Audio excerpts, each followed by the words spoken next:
터키 대통령의 극단적 명령에 나토 전체가 발칵 뒤집어졌습니다. 30조 원짜리 중국 방공 장비를 지금 당장 폐기하라. 새벽 3시 이란 미사일이 쏟아지는 절체절명의 와중에 한국 방문 48시간 만에 내린 결정이었습니다. 터키 실사단이 한국에서 목격한 것은 과연 무엇이었을까요? 한국의 기술력은 우리의 상상을 아득히 뛰어넘습니다. 더 충격적인 건 한국의 제안이었습니다. 무상으로 해드립니다. 대신 딱 한 가지만 약속하십시오. 그 조건을 들은 순간 통제실 전체가 숨을 멈췄습니다. 72시간 후 러시아와 일본, 심지어 미국까지 전 세계가 터키로 달려왔습니다. 도대체 무슨 일이 벌어진 걸까요? 지금 바로 시작합니다. 저는 네으메트 일디림입니다. 터키 국방부 방공작전센터의 부국장으로 일하며 이 나라의 푸른 하늘을 지키는 것을 평생의 긍지로 삼아온 사람입니다. 하지만 제 인생에서 가장 길고도 참담했던 그날 새벽의 공포는 지금도 제 손끝을 떨리게 만듭니다. 새벽 3시 6분 앙카라 지하 깊숙이 자리한 작전 통제실의 고요를 깨뜨린 것은 비명과도 같은 적색 경보음이었습니다. 부국장님, 이란 국경 방면에서 대규모 발사 궤적 포착되었습니다. 방공 분석관 제이넵의 목소리는 평소의 침착함을 완전히 잃고 갈라져 있었습니다. 저는 모니터 앞으로 뛰어갔습니다. 화면에는 수십 개의 붉은 점들이 거대한 파도처럼 우리 국경을 향해 덮쳐오고 있었습니다. 중동의 화약고가 결국 터져버린 것입니다. 미국과 이스라엘의 선제 공습에 분노한 이란이 주변국들을 향해 무차별적인 보복을 시작한 것이었습니다. 발사체 종류 식별에 그리고 즉시 나토 사령부의 교전 승인 요청에 탄도미사일과 자폭 드론 혼합 편성입니다. 예상 도달 시간 10분 남았습니다. 심장이 터질 듯이 뛰었습니다. 하지만 저에게는 믿는 구석이 있었습니다. 지난 3년간 중국이 전략적 파트너십을 강조하며 무상으로 배치해준 HQ-22 방공 시스템이었습니다. 서방 국가들이 보안 문제를 이유로 거세게 반대했지만 우리 정부는 독자 외교의 상징이라며 남동부 국경 전역에 이 시스템을 깔았습니다. 30조 원에 달하는 장비를 단 한 푼의 대가 없이 제공했다는 사실에 국민들은 열광했었죠. HQ-22 전 포대 가동에 요격 미사일 준비, 제 명령과 동시에 오퍼레이터들의 손가락이 바쁘게 움직였습니다. 그런데 이상했습니다. 정상적이라면 초록색으로 빛나야 할 시스템 상태창이 기분 나쁜 오렌지색으로 전멸하기 시작했습니다. 뭐 하는 거야? 당장 가동 안 하고. 안 됩니다. 부국장님, 시스템이 반응하지 않습니다. 원격 인증 오류라고 뜹니다. 제이넵의 얼굴이 창백하게 질렸습니다. 있을 수 없는 일이었습니다. 이 시스템은 우리 군의 독립적인 망으로 운영되어야 했습니다. 저는 즉시 중국 기술지원단의 류아오밍 단장에게 긴급 전화를 걸었습니다. 화면에 나타난 류아오밍의 표정은 국가 비상사태라는 것이 믿기지 않을 정도로 평온했습니다. 류 단장, 지금 우리 시스템이 먹통이야. 당장 해결해. 이란 미사일이 오고 있단 말이야. 그는 천천히 안경을 치켜 올리며 입을 열었습니다. 메흐메트 부국장님, 진정하세요. 기술적 오류가 아닙니다. 베이징 본부에서 잠시 가동 승인을 보류한 것뿐입니다. 보류라고 지금 사람이 죽어나가게 생겼는데 무슨 소리를 하는 거야. 현재 이란과의 분쟁에 우리 장비가 사용되는 것은 중국의 국익에 부합하지 않습니다. 이란은 우리의 소중한 에너지 파트너니까요. 그의 목소리는 차갑고 단호했습니다. 저는 온몸에 피가 거꾸로 솟는 기분이었습니다. 이게 무슨 짓이야. 너희가 무상으로 제공한 장비잖아. 우리 주권이라고 오해하지 마십시오. 우리는 여전히 튀르키예의 친구입니다. 다만 친구라면 마땅히 예의를 지켜야죠. 지금 보내드리는 중국 튀르키예 전략 심화 협정 수정안에 서명하신다면 5초 안에 모든 시스템을 재가동해드리겠습니다. 협정서의 내용은 가히 충격적이었습니다. 향후 50년간 튀르키예 주요 항구의 운영권 양도, 그리고 나토 연합훈련 데이터의 실시간 공유. 이것은 원조가 아니라 나라를 통째로 팔라는 협박이었습니다. 전화를 끊자마자 제이넵이 제 소매를 붙잡고 모니터를 가리켰습니다. 부국장님, 이것 좀 보세요. 시스템 깊숙한 곳에 숨겨져 있던 코드입니다. 그녀가 보여준 화면에는 수만 줄의 데이터가 어디론가 끊임없이 흘러가고 있었습니다. 이게 뭐야? 백도어입니다. 지난 3년간 우리가 나토 동맹국들과 나눈 기밀 정보, 인지르르크 기지의 미군 움직임, 심지어 우리 군의 배치 현황까지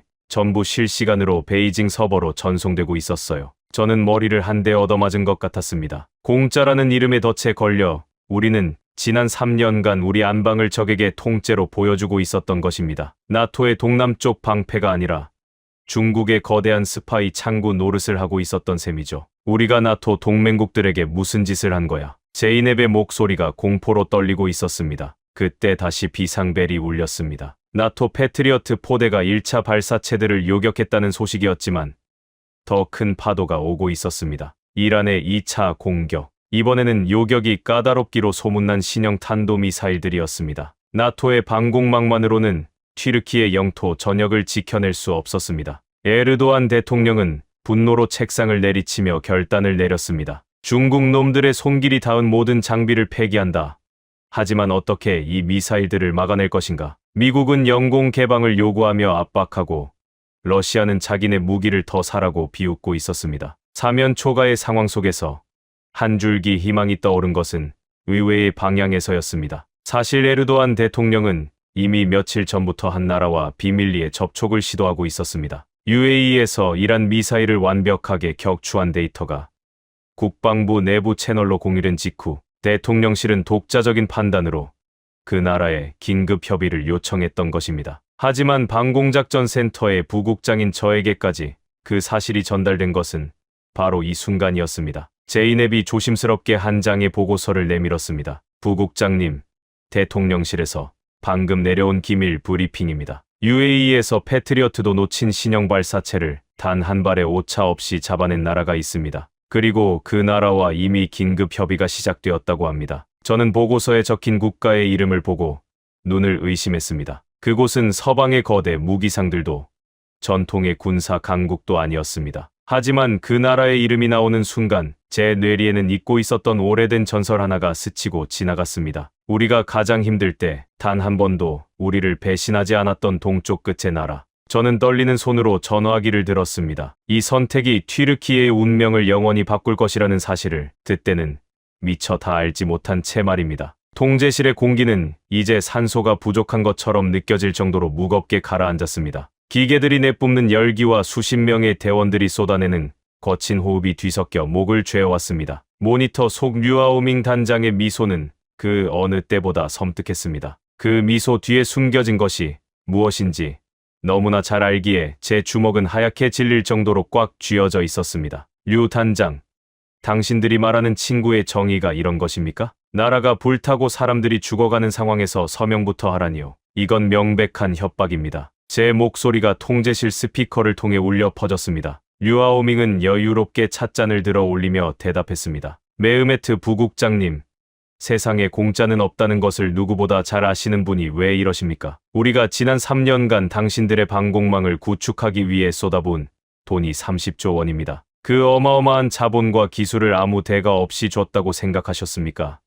우리는 자선단체가 아니라 국가입니다. 투자했으면 회수하는 것이 시장의 논리죠. 그의 말 한마디 한마디가 제 가슴에 대못처럼 박혔습니다. 30조 원. 우리 국민들은 그 숫자에 현혹되어 있었습니다. 동맹국인 미국이 패트리어트 미사일 판매를 두고 까다로운 조건을 내걸 때 중국은 웃으며 손을 내밀었습니다. 아무런 조건도 비용도 필요 없으니 그저 우리 장비를 써주기만 하라고 말이죠. 당시 우리 정부는 그것을 위대한 외교적 승리라고 자찬했습니다. 하지만 그 승리는 오늘 이 순간 우리 국민들의 목숨을 담보로 한 거대한 덫으로 변해 있었습니다. 전략 심화 협정.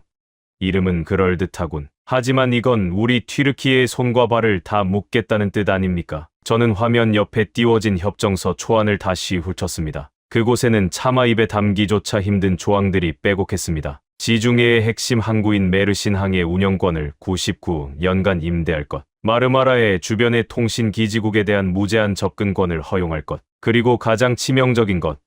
나토의 모든 전술 데이터 링크에 HQ-22 시스템이 상시 접속되어 있을 것. 이것은 단순히 무기 체계를 도입하는 수준이 아니었습니다. 우리 영토의 일부를 내어주고 우리의 눈과 귀를 그들에게 갖다 바치라는 소리였습니다. 만약 제가 여기서 서명 버튼을 누른다면 저는 이 나라의 영웅이 아니라 천년 만년 욕을 먹을 매국노가 될 것이 뻔했습니다. 하지만 서명하지 않는다면 지금 이 순간에도 국경을 넘어 날아오고 있는 이란의 탄도미사일들이 우리 도시를 불바다로 만들 것입니다. 시간이 얼마 남지 않았습니다.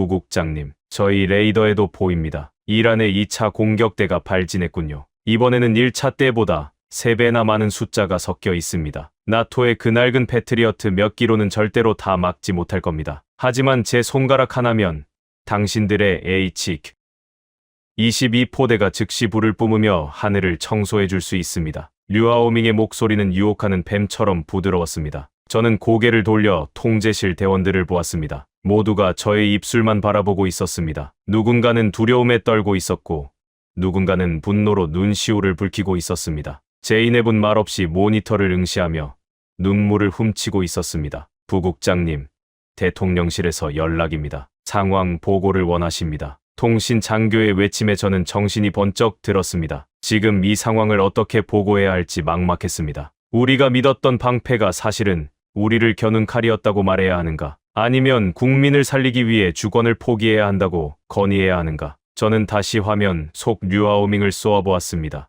우리는 노예가 되기 위해 이 방공망을 설치한 게 아닙니다. 당신들이 우리 시스템에 심어놓은 그 더러운 통제권을 당장 푸십시오. 이건 국제법 위반이고 범죄입니다. 범죄라니요. 부국장님, 저희는 단지 시스템의 안전을 위해 원격 관리 기능을 유지한 것뿐입니다. 당신들이 직접 관리하겠다고 했을 때 우리가 기술 전수를 거부했던 이유를 이제야 깨달으셨나 보군요. 기술은 아는 자의 것이지 사용하는 자의 것이 아닙니다. 그의 비웃음 섞인 말에 저는 깨달았습니다. 애초에 그들은 우리에게 기술을 줄 생각이 없었습니다. 그저 자기들의 무기를 우리 땅에 배치하고 그것을 조종할 리모컨을 베이징에 둔 채 우리를 인질로 삼은 것이었습니다. 30조 원짜리 거대한 감옥. 그것이 튀르키의 방공망의 정체였습니다. 그때였습니다. 제이넵이 갑자기 제 팔을 강하게 붙잡았습니다. 그녀의 눈은 평소보다 2배는 커져 있었고 손은 미친 듯이 떨리고 있었습니다. 부국장님, 이것 좀 보세요. 이건 단순한 백도어가 아니에요. 중국 놈들이 지금 우리 시스템을 통해서 무슨 짓을 하고 있는지 아세요? 그녀가 다급하게 조작한 보조 모니터에는 알 수 없는 신호들이 폭포수처럼 쏟아지고 있었습니다. 저는 기술적인 세부 사항은 다 알지 못했지만 그 신호들이 가리키는 방향만큼은 확실히 알 수 있었습니다. 그것은 우리 국경 너머 인지르르크 미군 기지와 지중해에 떠 있는 나토 연합 함대를 향하고 있었습니다. 이게 다 뭐야? 설명해봐.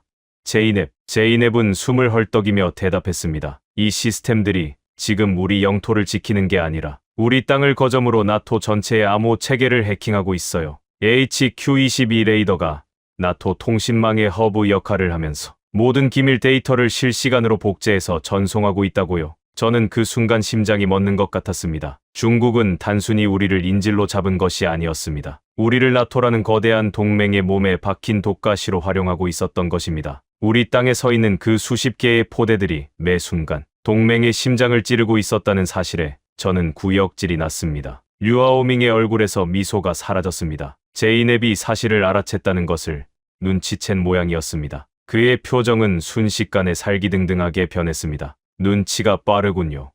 분석관. 하지만 알아봤자 뭘 할 수 있겠습니까? 당신들이 우리 시스템의 전원을 강제로 끄는 순간 그 반동으로 튀르키의 전체의 전력망과 통신망이 마비되도록 설계되어 있습니다. 우리는 이미 당신들의 국가 인프라 깊숙이 뿌리를 내렸거든요. 이제 협박은 노골적인 선전포고로 바뀌었습니다. 류아오밍은 시계를 보며 최후 통첩을 던졌습니다. 앞으로 5분 드립니다. 서명하시겠습니까? 아니면 이란의 미사일과 함께 나라 전체가 암흑 속에 잠기는 것을 보시겠습니까? 저는 창밖을 보았습니다. 저 너머 어둠 속에는 아무것도 모른 채 잠들어 있을 우리 아이들과 부모님들이 있습니다. 그리고 그 위로 죽음의 불꽃이 날아오고 있습니다. 앞에는 주권을 강탈하려는 늑대가 있고 뒤에는 우리를 불태우려는 사자가 버티고 있는 형국이었습니다. 도대체 우리에게 무슨 선택지가 남아있단 말입니까? 바로 그때 제이넵의 헤드셋에서 치직거리는 소음과 함께 낯선 목소리가 들려왔습니다. 나토의 공용 주파수도 아니고 중국의 관리 채널도 아닌 완전히 새로운 암호화 통로였습니다. 부국장님, 이상해요. 외부에서 누군가 우리 시스템의 방화벽을 두드리고 있어요. 그런데 이건 공격이 아니에요. 마치 우리에게 길을 가르쳐 주려는 것 같아요. 제이넵의 손가락이 다시 키보드 위를 날아다녔습니다. 잠시 후 메인 스크린 구석에 작은 창이 하나 떴습니다. 그곳에는 단 한 줄의 메시지가 떠 있었습니다. 우리가 그토록 갈구하던 하지만 누구도 내밀어 주지 않았던 구원의 메시지였습니다. 모니터 구석에 떠오른 그 한 줄의 메시지는 마치 칠흑 같은 심해에서 발견한 한 줄기 빛과 같았습니다. 자존심을 잃지 않고 살아남고 싶으냐는 그 질문. 그것은 단순한 도움의 손길이 아니라 우리의 치부를 정확히 꿰뚫어보고 던지는 준엄한 꾸짖음처럼 느껴지기도 했습니다. 제이넵의 손가락이 멈췄고 통제실 안의 모든 시선이 그 작은 텍스트 창으로 쏠렸습니다. 이게 어디서 온 신호야? 류하오밍의 함정인가? 제가 묻자 제이넵은 고개를 가로저으며 미친 듯이 소스 코드를 분석하기 시작했습니다. 아니에요, 부국장님. 이건 중국의 망을 타고 들어온 게 아니에요. 위성통신망의 빈틈을 파고들어서 우리 시스템의 바이오스 계층으로 직접 들어왔어요. 중국의 백도어조차 인지하지 못하는 초고난도의 캡슐화 통신이에요. 발신지는 보안 처리되어 있지만 이 암호화 방식은 제가 한 번도 본 적 없는 아주 정교한 형태입니다. 화면 속 류아오밍의 얼굴이 일그러졌습니다. 그는 자기가 장악했다고 믿었던 시스템에 누군가 허락 없이 들어왔다는 사실에 당혹감을 감추지 못했습니다. 그의 여유롭던 표정은 순식간에 흑빛으로 변했고 다급하게 주변 참모들에게 무언가를 소리치기 시작했습니다. 메흐메트 부국장, 지금 무슨 짓을 하는 겁니까?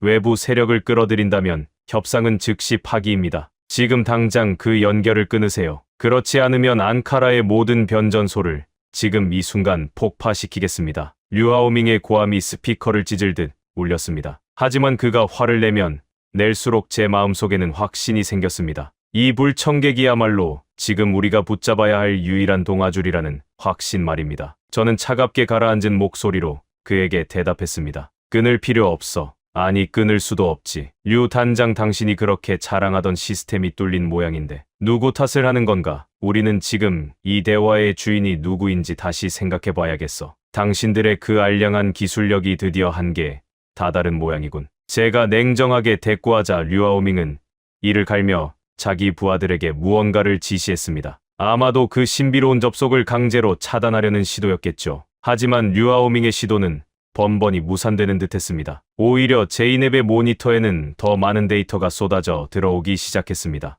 그것은 우리가 그토록 알고 싶어 했던 HQ-22 시스템의 숨겨진 설계도이자 우리를 파멸로 몰아넣고 있던 프로젝트 롱마의 상세 명세서였습니다. 이럴 수가. 부국장님, 이것 좀 보세요. 이건 단순한 정보 유출이 아니에요. 중국은 우리 방공기지를 거대한 신호 정보 수집 기지로 사용하고 있었어요. 우리가 나토 동맹국들과 주고받는 모든 무선 교신은 물론이고 지중해에 배치된 미국의 이지스함이 쏘는 레이더 주파수 패턴까지 전부 수집해서 분석하고 있었던 거예요. 그들이 말한 무상 지원은 사실 나토의 정보를 훔쳐가기 위한 거대한 빨대를 우리 땅에 꽂은 거였어요. 제이넵이 불러온 문서에는 나토의 차세대 전투기인 F-35의 이착륙 패턴과 엔진, 열 신호 데이터까지 기록되어 있었습니다. 튀르키예 남동부 국경에 배치된 방공 포대들이 사실상 나토의 심장을 겨눈 중국의 거대한 안테나였던 셈입니다. 튀르키예가 지난 3년간 믿고 의지했던 그 철옹성 같던 방패가 사실은 우리 동맹국들의 목에 칼을 들이밀고 있었다는 사실에 저는 가슴이 찢어지는 수치심을 느꼈습니다. 더 충격적인 건 여기 있어요. 이들이 심어놓은 킬 스위치는 이란의 미사일을 막지 못하게 하는 것만이 목적이 아니었어요. 만약 우리가 강제로 시스템을 복구하려고 시도하거나 외부의 도움을 받으려 하면 전국에 설치된 중국제 가스 밸브와 전력 제어 장치의 과부하를 걸어서 대규모 폭발을 일으키도록 설계되어 있어요. 말 그대로 이 나라 전체를 언제든 터뜨릴 수 있는 화약고로 만들어 놓은 거예요. 심지어 병원 응급실의 산소 공급 장치 제어권까지 그들이 쥐고 있었어요. 제이넵의 목소리는 분노와 슬픔으로 떨리고 있었습니다. 그녀의 설명이 이어질수록 통제실 안은 무거운 침묵에 잠겼습니다. 우리는 30조 원이라는 돈에 눈이 멀어 독사를 품속에 키우고 있었던 것입니다. 중국은 우리에게 무기를 준 것이 아니라 우리의 영토를 자기들의 실험실이자 정보기지로 침탈한 것이었습니다. 화면 속 류아오밍은 이제 본색을 완전히 드러냈습니다. 그래봤자 달라지는 건 없다. 내용을 알았다고 해서 너희가 뭘 할 수 있지? 그 시스템의 핵심 코드는 우리 베이징의 슈퍼컴퓨터와 실시간으로 연동되어 있다. 너희 수준으로는 코드 한 줄도 건드리지 못해. 괜히 저항하다가 앙카라 시내의 모든 변전소가 터지는 꼴을 보고 싶지 않다면 당장 서명해라. 이란의 미사일은 이제 국경에서 5분 거리에 있다. 너희 국민들이 타 죽는 모습을 실시간으로 중계해주랴? 그의 목소리에는 광기와 오만이 서려 있었습니다. 저는 에르도안 대통령과의 직통 전화를 쳐다보았습니다. 대통령은 이미 상황을 보고받았고 결단을 내려야 하는 시간이 다가오고 있었습니다. 하지만 주권을 포기할 수도 국민을 죽음으로 내몰 수도 없는 이 절망적인 상황에서 저는 다시 한번 그 의문의 메시지 창을 보았습니다. 메시지는 계속해서 이어지고 있었습니다. 3년 전 당신들이 선택한 것은 무기가 아니라 족쇄였습니다. 하지만 형제의 실수는 형제가 닦아주는 법이지요. 우리가 당신들의 시스템에 접속한 이유는 단 하나입니다. 튀르키예의 하늘이 더 이상 유린당하는 것을 볼 수 없기 때문입니다. 주권을 포기하지 마십시오. 우리가 그 족쇄를 끊어내고 진정한 방패를 선사하겠습니다. 그 문장이 출력되는 순간 제이넵의 키보드에서 빛이 나기 시작했습니다. 시스템 전반에 깔려있던 중국의 붉은 로고들이 하나둘씩 사라지고 그 자리를 정교한 푸른색 격자 무늬가 채워나가기 시작했습니다. 부국장님, 믿을 수 없어요. 외부의 이 신호가 중국의 암호 체계를 실시간으로 무력화하고 있어요. 이 방식을 보세요. 이건 양자 암호 해독 기술이에요. 중국의 슈퍼컴퓨터보다 수만 배는 빠른 속도로 우리 시스템을 정화하고 있다고요. 베이징에서 보내는 파괴 신호들이 중간에서 모두 증발하고 있어요. 제이넵의 외침에 류아오밍의 얼굴은 경악으로 물들었습니다. 이건 불가능해. 이런 기술을 가진 나라는 전 세계에 단 한 곳도 없단 말이다. 미국도 러시아도 이런 속도로 우리 보안망을 뚫지는 못해. 도대체 누구냐? 누구길래 감히 대국의 사업에 끼어드는 거냐?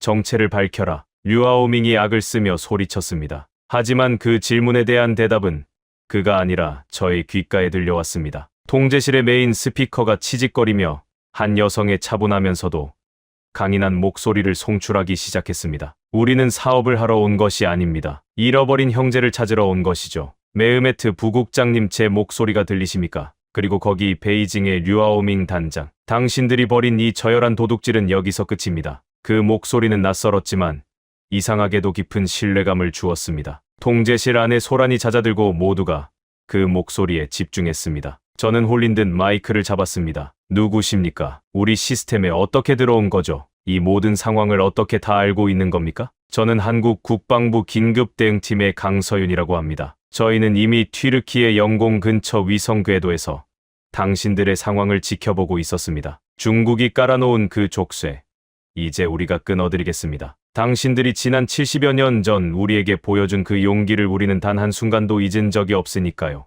강서윤이라는 그 이름이 통제실에 울려 퍼졌습니다. 한국. 제가 떠올렸던 그 오래된 전설의 주인공이 실체가 되어 나타난 순간이었습니다. 통제실 대원들 사이에서 술렁임이 일어났습니다. 한국이라고요? 하지만 당신들이 어떻게 이 짧은 시간에 이런 일들을, 그리고 왜 우리를 돕는 겁니까? 조건은 무엇이죠? 대체 무엇을 원하는 겁니까? 제가 묻자 강서윤 팀장은 짧은 침묵 끝에 대답했습니다. 그 대답은 제 영혼을 울리는 진동과도 같았습니다. 조건 같은 건 생각하지 마십시오. 혹시 군우리 전투를 기억하십니까? 70여 년 전 당신들의 할아버지가 우리를 위해 피를 흘렸을 때 그분들도 조건을 따졌습니까? 피를 나누는데 조건은 필요 없습니다. 형제가 위험에 처했기에 달려온 것뿐이죠. 이제는 우리가 그 빚을 갚을 차례입니다. 지금부터 튀르키예의 하늘은 한국이 책임집니다. 군우리 전투. 튀르키예 군인이라면 가슴속 깊이 새겨둔 그 영광스러운 희생의 이름이 한국인의 입에서 흘러나왔을 때 제이넵을 비롯한 대원들의 눈시울이 붉어졌습니다. 하지만 감동에 젖어 있을 시간은 없었습니다. 레이더망에 포착된 붉은 점들이 이제 국경선을 넘기 시작했습니다. 이란의 2차 미사일 공격되었습니다. 그 중에는 마하 5 이상의 속도로 낙하하는 최신형 극초음속 미사일들도 포함되어 있었습니다. 나토의 패트리어트 포대들이 급히 대응 사격을 시작했지만 예측 불가능한 궤적 때문에 번번이 빗나가고 있었습니다. 강 팀장님, 미사일들이 오고 있습니다. 중국 시스템은 여전히 잠겨 있고 우리에겐 시간이 없습니다. 이대로라면 3분 뒤에 주요 도시들이 타격받습니다. 제가 다급하게 외치자 강서윤 팀장은 침착하게 명령을 내렸습니다. 걱정 마십시오. 지금부터 튀르키예의 하늘은 한국이 책임집니다. 제이넵 분석관님, 지금 전송해드리는 아리랑 쉴드 실행 파일을 승인하십시오. 중국의 백도어를 역류시켜 그들의 킬 스위치를 무력화하고 우리의 천궁 체계와 연동하겠습니다. 하드웨어는 중국의 것을 쓰되 그 뇌는 한국의 것으로 교체하겠습니다. 제이넵이 망설임 없이 승인 버튼을 눌렀습니다. 그 순간 통제실의 화면 한편에 중국의 킬 스위치가 하나둘씩 비활성화되는 현황이 실시간으로 표시되기 시작했습니다. 전력망 과부하 명령, 가스 밸브 제어 신호, 병원 장비 차단 코드들이 차례로 무력화되어 갔습니다. 동시에 류아오밍의 비명이 스피커를 통해 울려 퍼졌습니다. 불가능하다. 이런 속도로 우리 시스템을 해체할 수 있는 기술은 존재하지 않아. 하지만 그의 비명은 이내 끊겼고 화면에서 중국의 원격 접속 표시가 완전히 사라졌습니다. 그리고 그 자리에 튀르키예 전역의 지도가 입체적으로 펼쳐졌습니다. 그 위로 파란색 아이콘들이 하나둘씩 나타나기 시작했습니다. 하지만 아직 기뻐하기에는 일렀습니다. 중국의 원격 접속이 차단되기 직전 그들이 이미 이란 측에 넘겨놓은 우리 방공망의 주파수 데이터가 있었기 때문입니다. 그 데이터를 이용한 이란의 진짜 반격은 아직 시작도 되지 않았습니다. 강서윤 팀장이 다음으로 꺼낸 카드는 중국뿐만 아니라 전 세계를 경악하게 만들 내용이었으니까요. 류하오밍의 원격 접속이 차단된 직후 작전 통제실의 메인 스크린은 이전과는 전혀 다른 인터페이스로 전환되었습니다. 중국이 심어놓은 붉은색 노이즈들이 비명도 지르지 못한 채 삭제되고 그 자리를 채운 것은 극도로 정제된 한국의 아리랑 쉴드 인터페이스였습니다. 모든 정보는 직관적이었고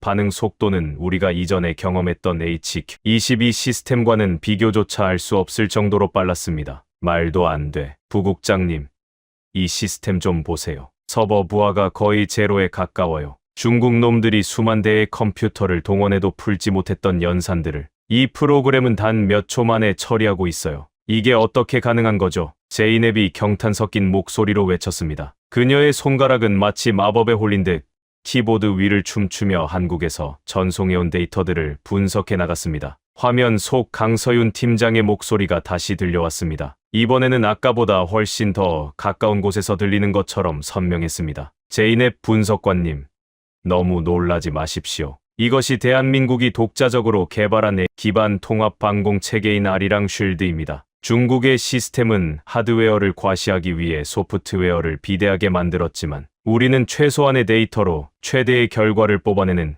최적화에 집중했습니다. 지금 이 순간에도 우리 팀의 엔지니어들이 튀르키예 남동부 국경지대에 도착하고 있습니다. 강 팀장의 말이 끝나기도 전에 상황판에 새로운 파란색 아이콘들이 나타났습니다. 국경 인근의 비밀 군사 기지들로 급파된 수송기들이 포착된 것이었습니다. 나토 사령부조차 알지 못했던 은밀하고도 신속한 이동이었습니다. 아니, 강 팀장님, 언제 수송기들을 보낸 겁니까? 우리 영공은 지금 이란의 미사일 위협 때문에 폐쇄된 상태인데 어떻게? 제 질문에 강서윤 팀장은 가벼운 웃음을 섞어 대답했습니다. 튀르키예 정부와 한국 정부는 이미 48시간 전부터 대통령실 직통 비밀 채널로 소통하고 있었습니다. 부국장님께서 보고서를 받으신 것도 그 협의의 결과입니다. 우리는 중국의 감시망을 피하기 위해 적외도 스텔스 수송 방식을 택했습니다. 지금 여러분의 기지에 내리고 있는 것은 대한민국이 자랑하는 중거리 지대공 미사일 천궁2입니다. 그리고 우리 엔지니어들은 수송기 착륙 즉시 급속 전개 훈련대로 포대 설치를 시작했습니다. 지금 이 순간에도 최종 점검이 진행 중입니다. 천궁2, UAE에서 이미 그 성능을 입증하며 전 세계 방산 시장을 뒤흔들었던 그 무기가 지금 우리 땅에 발을 내디뎠다는 소리에 저는 전율했습니다. 패트리어트보다 작고 가벼우면서도 요격률은 훨씬 높으며 무엇보다 어떤 환경에서도 즉각적인 가동이 가능하다는 그 전설적인 방패가 말입니다. 그때였습니다. 화면 한쪽에서 다시 적색 경보가 울렸습니다. 이란의 2차 공격대가 우리 국경을 넘어서기 시작한 것입니다. 이번에는 단순한 드론이 아니었습니다. 마하 6의 속도로 낙하하며 궤도를 자유자재로 바꾸는 최신형 극초음속 미사일 3발이 섞여 있었습니다. 부국장님, 2차 공격대 진입했습니다. 나토 패트리어트 포대가 조준을 시도하지만 극초음속 미사일의 궤적을 잡지 못하고 있어요. 이대로라면 5분 뒤에 아다나 시내가 타격권에 들어옵니다. 제이넵의 보고에 제 가슴은 다시 타들어 가기 시작했습니다. 하지만 강서윤 팀장의 목소리는 여전히 흔들림이 없었습니다. 메흐메트 부국장님, 제 목소리를 들으세요. 지금 당장 HQ-22의 모든 레이더, 권한을 아리랑 쉴드에 위임하십시오. 하드웨어는 중국의 것을 쓰되 그 두뇌는 한국의 것으로 교체하는 작업이 이미 진행 중입니다. 그게 가능합니까?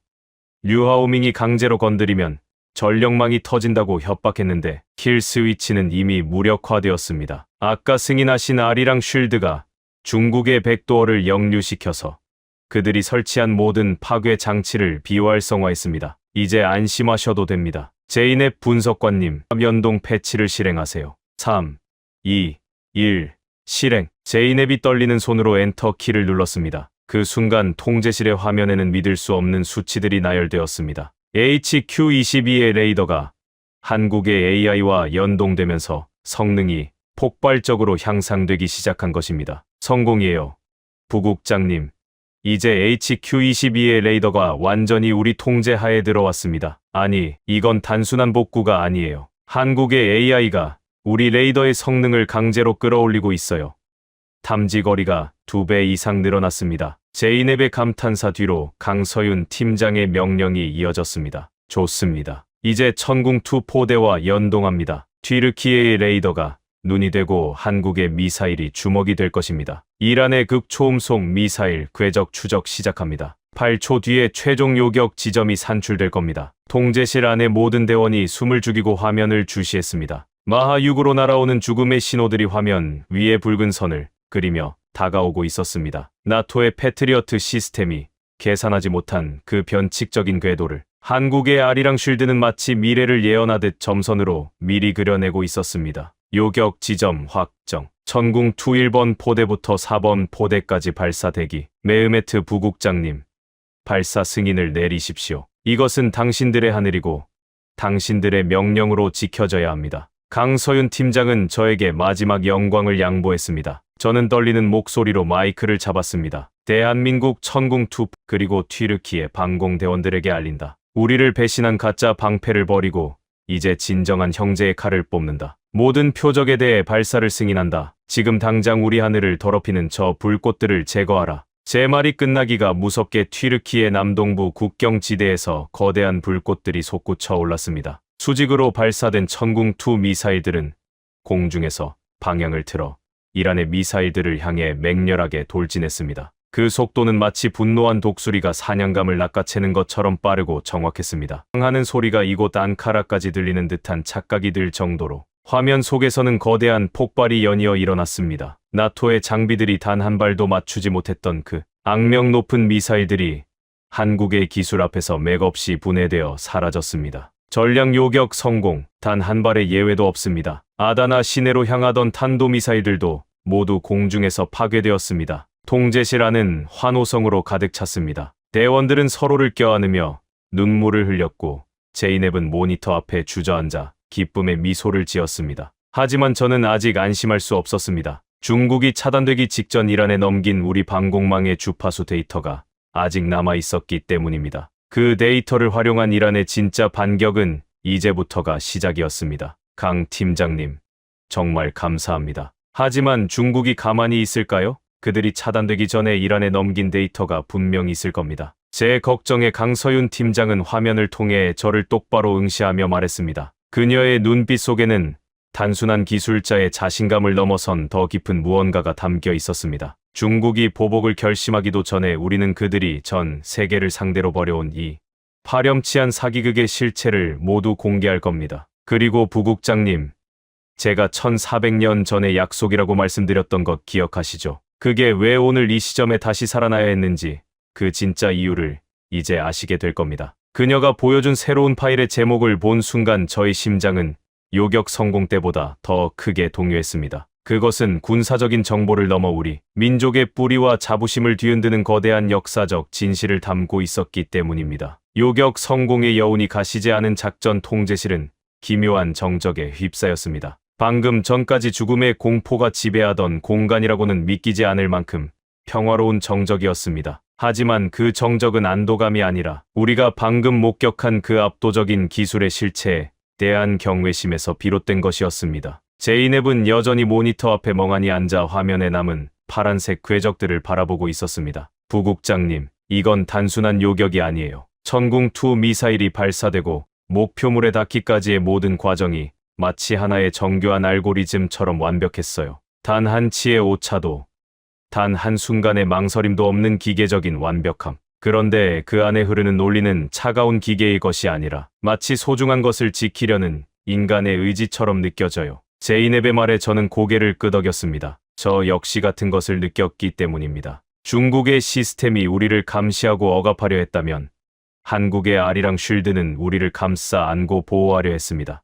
저는 다시 마이크를 잡고 화면 속 강서윤 팀장을 불렀습니다. 그녀는 여전히 차분한 모습으로 우리를 지켜보고 있었습니다. 강 팀장님, 다시 한번 감사드립니다. 하지만 여전히 궁금한 것이 있습니다. 왜 대한민국은 이런 위험을 감수하면서까지 우리를 돕는 것입니까? 단순히 무기를 팔기 위해서라면 이런 식으로 비밀리에, 그것도 무상에 가까운 조건으로 팀을 보내지는 않았을 텐데요. 당신들이 말하는 그 빚이라는 것이 무엇인지, 그 진짜 의미가 무엇인지 알고 싶습니다. 제 질문에 강서윤 팀장은 잠시 눈을 감았다가 떴습니다. 그녀의 눈빛에는 수천 년의 세월을 간직한 듯한 깊은 울림이 있었습니다. 메흐메트 부국장님, 튀르키예 사람들에게는 아주 오래된 전설이 하나 있지요. 바로 잿빛 늑대의 전설 말입니다. 고난에 처한 민족을 이끌고 새로운 땅으로 나아갔던 그 강인한 의지. 그런데 혹시 아십니까? 그 늑대가 동쪽으로 달렸을 때 그곳에서 기다리고 있던 또 다른 존재가 있었다는 사실을요. 바로 태양의 새, 삼조고였습니다. 그녀의 입에서 나온 낯선 이름의 통제실 대원들이 술렁였습니다. 하지만 강 팀장은 이야기를 멈추지 않았습니다. 7세기경, 당나라라는 거대한 제국이 아시아의 패권을 장악하려 했을 때 서쪽의 돌궐과 동쪽의 고구려는 서로 손을 잡았습니다. 만 리가 넘는 거리를 두고 있었지만 두 민족은 서로가 형제임을 본능적으로 알았습니다. 한쪽이 공격받으면 다른 쪽이 배후를 치며 거대 제국에 맞섰죠. 그것이 바로 1400년 전 우리 조상들이 맺었던 연대입니다. 당신들의 조상인 돌궐과 우리 조상인 고구려는 그렇게 한 하늘 아래에서 형제로 살았습니다. 그녀의 목소리에는 묘한 힘이 실려 있었습니다. 통제실 벽면에 걸린 튀르키예 국기의 초승달이 마치 그때의 약속을 기억하고 있는 것처럼 보였습니다. 세월이 흘러 70여 년 전, 우리가 북한의 침략으로 벼랑 끝에 몰렸을 때 당신들은 주저하지 않고 달려왔습니다. 이름도 모르는 나라, 지도에서도 찾기 힘든 그 작은 땅을 지키기 위해 튀르키예는 가장 먼저, 가장 용감하게 달려온 나라 중 하나였습니다. 특히 군우리 전투에서 당신들의 할아버지들은 퇴각하는 아군을 지키기 위해 중공군의 파상 공세를 온몸으로 막아냈습니다. 그때 흘린 선혈이 오늘날 대한민국의 자유를 만들었습니다. 그러니 우리가 지금 여기 있는 것은 새로운 일이 아닙니다. 단지 1400년을 이어온 약속을 지키고 70여 년 전의 은혜를 갚으러 온 것뿐입니다. 강 팀장의 이야기가 끝나자 통제실 안은 숙연해졌습니다. 단순한 군사 기술 협력이 아니라 역사라는 거대한 강물 속에서 다시 만난 형제들의 서사.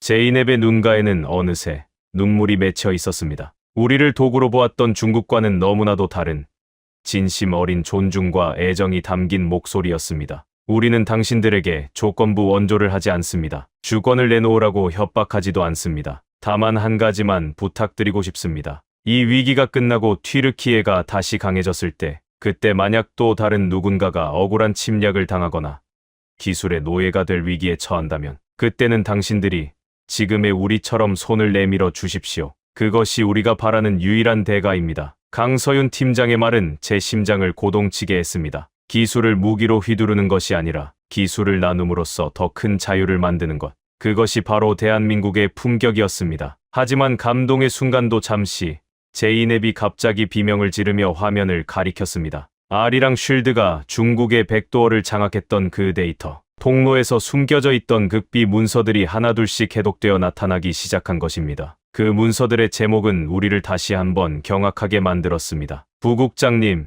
이것 좀 보세요. 프로젝트 디지털 드래곤의 세부 실행 계획서예요. 이건 단순히 정보 수집이 아니었어요.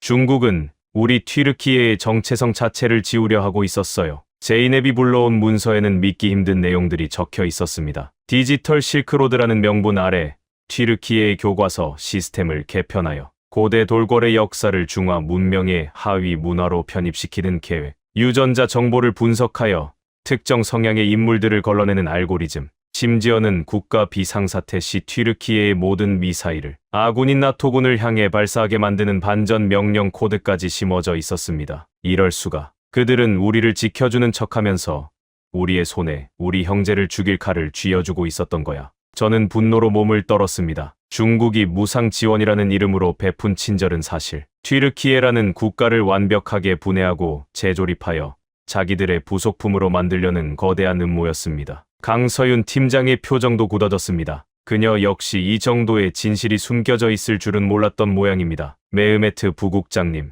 이제 시간이 없습니다. 중국이 자신들의 음모가 드러났다는 것을 눈치채면 어떤 극단적인 행동을 할지 모릅니다. 지금 당장 이 모든 증거를 전 세계에 공개해야 합니다. 동시에 이란의 3차 공격이 예상보다 훨씬 큰 규모로 준비되고 있다는 징후가 포착되었습니다. 이번에는 단순한 미사일이 아닙니다. 중국이 차단 직전에 이란 측에 넘긴 우리 방공망의 주파수 데이터를 활용한 변칙. 궤도 발사체들이 대거 포함되어 있습니다. 강 팀장의 말이 끝나기가 무섭게 다시 한번 적색 경보가 통제실을 가득 메웠습니다. 레이더 화면 가득 붉은 점들이 나타났습니다. 이 전과는 비교도 할 수 없는 숫자. 수백 발의 미사일과 드론이 튀르키예 영공을 뒤덮기 위해 몰려오고 있었습니다. 부국장님, 이란의 전면적인 공세입니다. 중국이 차단 직전에 넘긴 주파수 데이터를 이용해서 우리 레이더에 맞춤형 재밍을 걸고 있어요. 아리랑 쉴드가 연동한 레이더의 기존 주파수 대역이 교란되고 있습니다. 제이넵의 다급한 외침과 함께 화면이 거칠게 흔들렸습니다. 이란은 중국이 사전에 빼돌린 데이터를 기반으로 현재 아리랑 쉴드가 사용하는 레이더 주파수의 취약점을 정확히 노리고 있었습니다. 아무리 한국의 기술이 뛰어나더라도 적이 이미 레이더의 작동 패턴을 알고 있다면 지상 기반 탐지만으로는 한계가 있었습니다. 강 팀장님, 레이더 재밍 때문에 표적 추적이 불안정해지고 있습니다. 천궁이 목표물을 정확히 잡을 수가 없어요. 절체절명의 순간,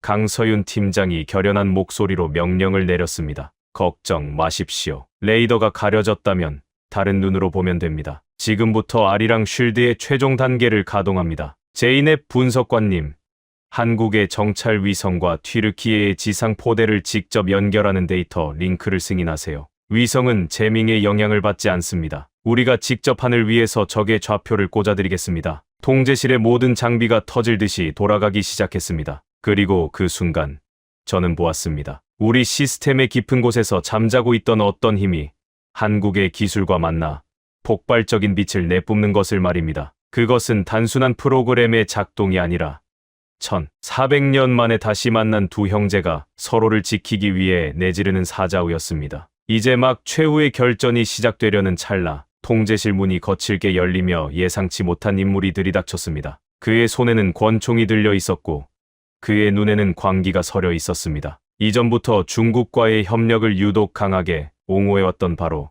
그 인물이었습니다. 작전 통제실의 이중 잠금 장치가 거칠게 부서지는 소리와 함께 들이닥친 인물은 다름 아닌 방공사령부의 참모장 오스만 일마지였습니다. 그의 손에 들린 권총이 차가운 형광등 불빛을 받아 번뜩였습니다. 오스만 참모장은 지난 30년간 저와 함께 튀르키예의 국경을 지켜온 전우이자 든든한 선배였습니다. 하지만 돌이켜보면 HQ-20 이 도입 당시 그 누구보다 열정적으로 중국의 제안을 밀어붙였던 것도 바로 오스만이었습니다. 지금 그의 눈에 서린 것은 우리가 알던 충성심이 아니라 거대한 힘 앞에 굴복한 자의 비굴한 광기였습니다. 메흐메트, 당장 손 떼라.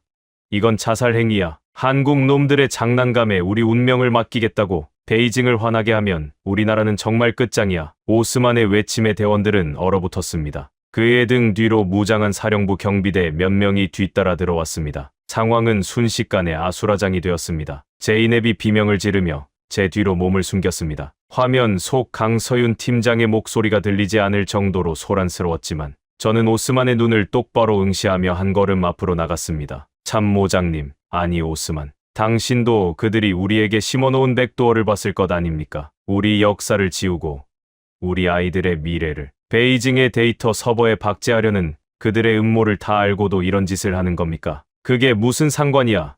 주권, 자부심, 그런 건 배가 부를 때나 찾는 소리다. 이란의 미사일이 앙카라에 떨어지는 순간 그딴 건 아무 의미 없어. 중국만이 우리를 살릴 수 있어. 협정서에 서명하고 시스템을 돌려받는 것만이 유일한 길이다. 오스만의 손이 부들부들 떨리고 있었습니다. 그는 이미 중국이 제공한 거에게 뒷돈이나 혹은 우리가 모르는 무언가에 약점이 잡힌 것이 분명했습니다. 그때였습니다. 제이넵이 제 옆에서 조용히 키보드를 두드리기 시작했습니다. 그녀는 공포에 질린 척하면서도 아리랑 쉴드의 마지막 보안 코드를 입력하고 있었던 것입니다. 오스만 참모장님, 당신이 믿는 그 중국 시스템은 이미 죽었습니다. 한국의 기술이 그것을 정화했어요. 당신이 여기서 우리를 쏜다고 해도 저 하늘 위에 떠 있는 한국의 위성들은 멈추지 않을 겁니다. 제이넵의 당당한 목소리에 오스만이 당황하며 총구를 그녀에게 돌렸습니다. 그 찰나의 순간, 통제실의 모든 조명이 일제히 꺼졌습니다.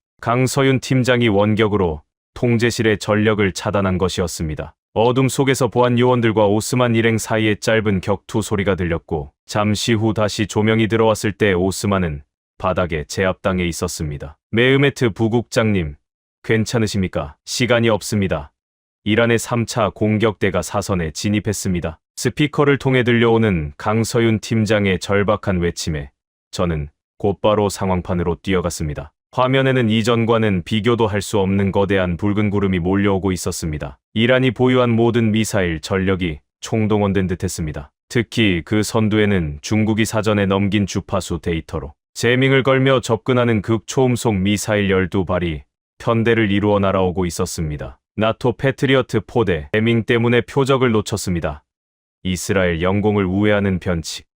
궤도입니다. 지상 레이더 기반으로는 요격 불가능합니다. 제이넵의 절망적인 보고가 이어졌습니다. 이제 튀르키예의 하늘은 지상 레이더만으로는 더 이상 지켜낼 수 없는 상황이었습니다. 앙카라와 이스탄불, 수백만 명의 목숨이 경각에 달려 있었습니다. 강 팀장님, 아까 말씀하신 위성 연동, 지금 당장 써야 합니다. 지상 레이더가 제밍에 걸렸어요. 제가 비명 섞인 요청을 보내자 강서윤 팀장의 목소리가 천둥처럼 통제실을 울렸습니다. 지금부터 아리랑 쉴드 제2단계 가동합니다. 제밍을 받고 있는 지상 레이더 대신 대한민국의 초저궤도 군사위성 7기를 직접 연동합니다. 위성 궤도에서는 제밍이 통하지 않습니다. 우리가 하늘 위에서 내려다보고 좌표를 꽂겠습니다. 제이넵 분석관님, 데이터 링크 오픈하세요. 그 순간 메인 스크린의 우주에서 바라본 튀르키예의 모습이 펼쳐졌습니다. 구름 위에서 내려다보는 시야는 지상의 레이더와는 차원이 달랐습니다. 짙은 제밍의 안개를 뚫고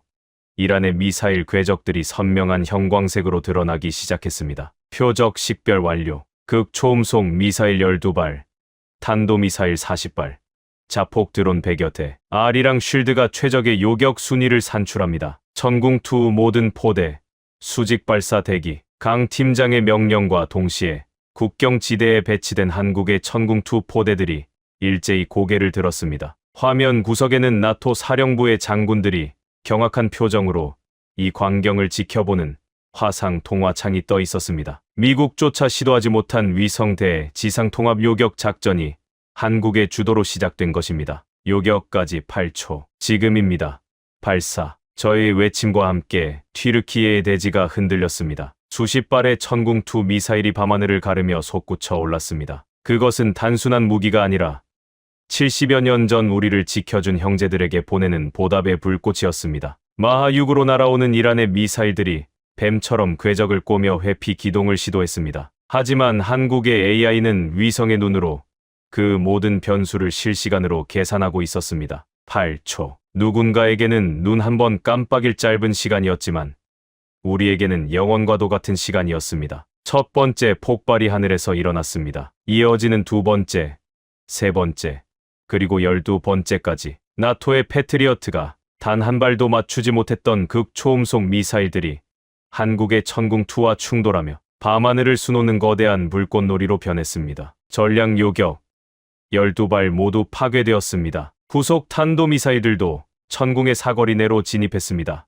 요격률 100%. 제이넵이 환호성을 지르며 자리에서 일어났습니다. 통제실의 모든 대원이 박수를 치며 서로를 껴안았습니다. 화면 너머 나토의 사령관들은 입을 다물지 못한 채 굳어 있었습니다. 그들은 보았습니다. 수십조 원을 들인 중국의 시스템이 배신하고 최강이라 자부하던 서방의 무기들이 무력화될 때 오직 한국의 기술만이 형제의 하늘을 완벽하게 지켜내는 그 기적 같은 순간을 말입니다. 하늘을 뒤덮었던 붉은 점들이 모두 사라지고 다시 푸른색 평화가 찾아왔습니다. 하지만 저는 알고 있었습니다. 이 요격, 성공은 시작일 뿐이라는 것을요. 중국은 이제 자신들의 치명적인 비밀을 전 세계에 폭로당할 위기에 처했고 우리는 그들의 추악한 실체를 만천하에 알릴 준비를 마쳤습니다. 강서윤 팀장이 화면 속에서 살며시 미소를 지었습니다. 하지만 그녀의 눈빛은 곧 다시 매섭게 빛났습니다. 그녀가 전송해온 마지막 데이터 꾸러미에는 중국이 절대로 세상에 나오지 말았어야 할 전 인류를 위협하는 거대한 음모의 증거들이 담겨 있었기 때문입니다. 이제 우리가 단순히 방어하는 것을 넘어 전 세계의 자유를 위해 반격할 시간이 다가오고 있었습니다. 다음 날 아침, 튀르키예의 수도 앙카라는 말 그대로 전 세계의 중심지가 되었습니다. 도시 전체를 감싸고 있던 죽음의 공포는 간데없고 그 자리를 채운 것은 승리의 환호와 믿기 힘든 기적에 대한 경탄이었습니다. 저는 에르도안 대통령의 긴급 호출을 받고 영궁으로 향했습니다. 차창 밖으로 보이는 시민들은 전기가 다시 들어온 거리에서 서로를 껴안고 있었고 상점마다 튀르키예 국기와 한국의 태극기가 나란히 걸려있는 모습이 보였습니다. 대통령궁 대회의실은 이미 전 세계 주요 외신 기자들로 발 디딜 틈이 없었습니다. CNN, BBC, 알자지라, 그리고 한국의 주요 방송사들까지.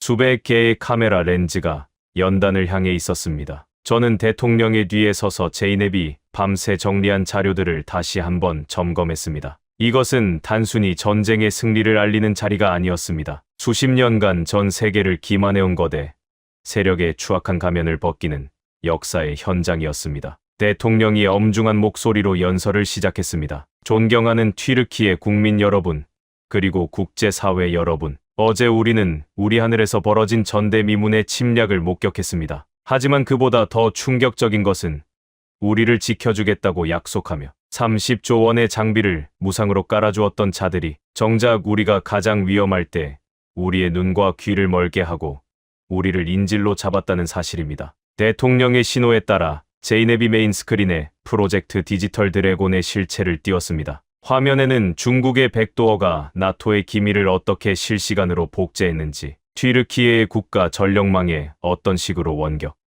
폭탄을 심어놓았는지에 대한 구체적인 로그 기록이 폭포수처럼 쏟아졌습니다. 장내는 순식간에 차가운 정적으로 휩싸였습니다. 기자들은 믿기지 않는다는 듯 안경을 고쳐 썼고 몇몇은 비명을 지르듯 질문을 쏟아냈습니다. 이 자료들이 조작된 것이 아니라는 증거가 있습니까? 한 기자의 질문에 저는 단상으로 나갔습니다. 그리고 강서윤 팀장이 우리에게 전수해준 오픈소스 검증 툴을 실행했습니다. 지금 보시는 이 코드는 전 세계 어떤 보안 전문가라도 직접 확인하실 수 있습니다. 우리는 이 모든 증거를 국제기구와 각국 정보기관에 동시에 공개하겠습니다. 중국이 심어놓은 이 악성 코드는 튀르키예뿐만 아니라 그들의 장비를 도입한 동남아시아, 아프리카, 남미의 모든 국가에 동일하게 심어져 있습니다. 이것은 원조가 아니라 전 인류를 향한 디지털 식민지 선언입니다. 그 순간 회의실 안은 폭발적인 소란으로 가득 찼습니다. 중국 대사관 관계자들이 얼굴이 붉어진 채 자리를 박차고 나가는 모습이 전 세계로 생중계되었습니다. 하지만 더 놀라운 발표가 이어졌습니다. 이 절망적인 상황에서 우리를 구한 것은 대한민국이었습니다. 그들은 아무런 대가도 요구하지 않았습니다. 항구 운영권도 통신망 접근권도 원하지 않았습니다. 오직 형제가 위험에 처했다는 이유 하나만으로 자신들의 최첨단 기술인 천궁2와 아리랑 쉴드를 전격 투입했습니다. 나토의 패트리어트조차 놓친 극초음속 미사일을 한국의 기술은 단 8초 만에 예언하듯 요격해냈습니다. 대통령의 말이 끝나자 회의실 뒤편에서 지켜보던 나토 사령부의 장군들이 일제히 기립박수를 보내기 시작했습니다. 그들은 어제 통제실에서 보았던 그 경이로운 8초를 결코 잊지 못할 것입니다. 한국의 기술은 단순히 무기가 강한 것이 아니었습니다. 그 무기를 운용하는 철학이 사람을 살리고 자유를 수호하는 것에 맞춰져 있다는 점이 그들을 감동시킨 것이었습니다. 기자회견이 끝나고 저는 조용한 집무실에서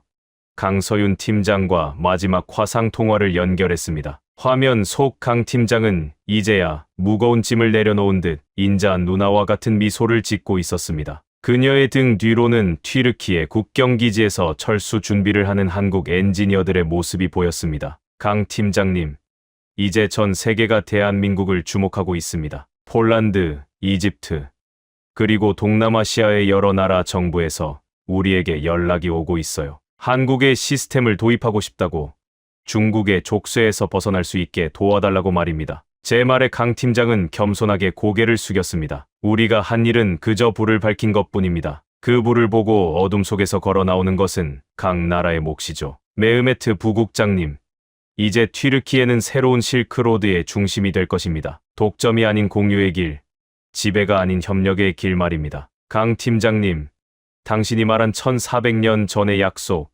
이제야 그 의미를 온전히 이해할 것 같습니다. 우리는 단순히 피를 나눈 형제가 아니라 같은 가치를 공유하는 영혼의 동반자였군요. 대한민국이 없었다면 튀르키예의 역사는 어제부로 멈췄을 겁니다. 아닙니다. 부국장님과 튀르키예 대원들의 용기가 없었다면 우리 기술도 힘을 쓰지 못했을 거예요. 형제는 서로를 비추는 거울이니까요. 저희는 이제 돌아갑니다. 하지만 걱정 마십시오. 아리랑 쉴드의 핵심 소스 코드는 튀르키예 엔지니어들에게 모두 전수했습니다. 이제 여러분의 하늘은 여러분의 손으로 직접 지키는 것입니다. 그것이 진정한 기술 이전이었습니다. 중국처럼 사용법만 가르쳐주고 열쇠를 숨기는 것이 아니라 열쇠를 만드는 법 자체를 가르쳐주고 떠나는 것. 저는 그녀의 뒷모습을 보며 뜨거운 눈물을 흘렸습니다. 70여 년 전 우리 할아버지들이 군우리 전투에서 대한민국을 지켰을 때 그들도 이런 마음이었을까요? 내 형제가 다시는 침략자의 발밑에서 신음하지 않기를 바라는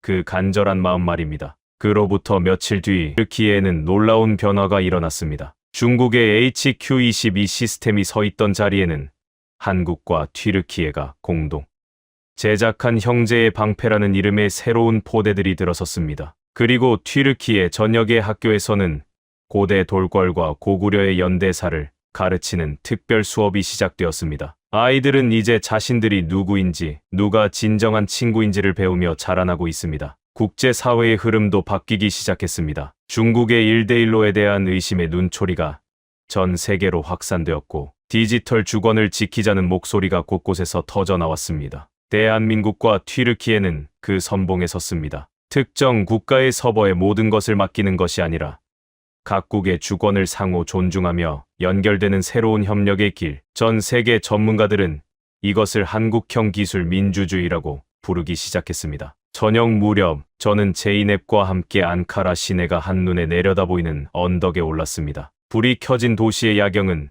그 어느 때보다 찬란했습니다. 저 불빛 하나하나에 담긴 평온한 일상들이 얼마나 소중한 것인지 우리는 이제 잘 압니다. 부국장님, 강 팀장님이 마지막으로 남긴 메시지가 있어요. 제이넵이 스마트폰을 내밀었습니다. 그곳에는 강서윤 팀장이 쓴 짧은 글귀가 적혀 있었습니다. 꽃은 혼자 피지 않습니다. 바람이 전해주고 벌이 이어주며 무엇보다 비를 함께 맞아준 대지가 있어야 피어납니다. 튀르키예라는 대지가 있어 한국이라는 꽃이 필 수 있었습니다. 영원히 기억하겠습니다. 저는 그 글귀를 읽으며 밤하늘을 올려다보았습니다. 저 멀리 동쪽 끝, 태양이 가장 먼저 뜨는 그곳에서도 누군가 이 밤하늘의 별을 보며 우리를 생각하고 있겠지요. 1400년을 돌아 다시 만난 형제들. 우리의 이야기는 여기서 끝이 아닙니다. 이것은 진정한 자유와 독립을 향해 나아가는 새로운 역사의 서막일 뿐입니다. 여러분, 튀르키예의 하늘에서 펼쳐진 기적 같은 사연, 어떻게 보셨습니까? 1400년의 인연, 포화 속에서 나눈 희생, 그리고 단 8초 만에 세계를 경악시킨 한국의 기술. 작전 후 나토 사령관은 이렇게 말했습니다. 대한민국은 무기를 판 것이 아닙니다. 강대국들이 잊고 있던 신뢰를 보여준 것입니다. 아무도 믿지 않을 때 대한민국은 묵묵히 형제의 곁을 지켰습니다. 그 진심이 마침내 튀르키예의 하늘을 되찾아 주었습니다. 이 이야기가 더 많은 분들에게 닿아야 한다고 느끼셨다면 지금 이 영상을 공유해 주십시오. 구독과 좋아요도 부탁드립니다. 가슴이 뜨거워지신 분, 댓글에 딱 2글자만 남겨주십시오. 형제, 긴 이야기 들어주셔서 감사합니다.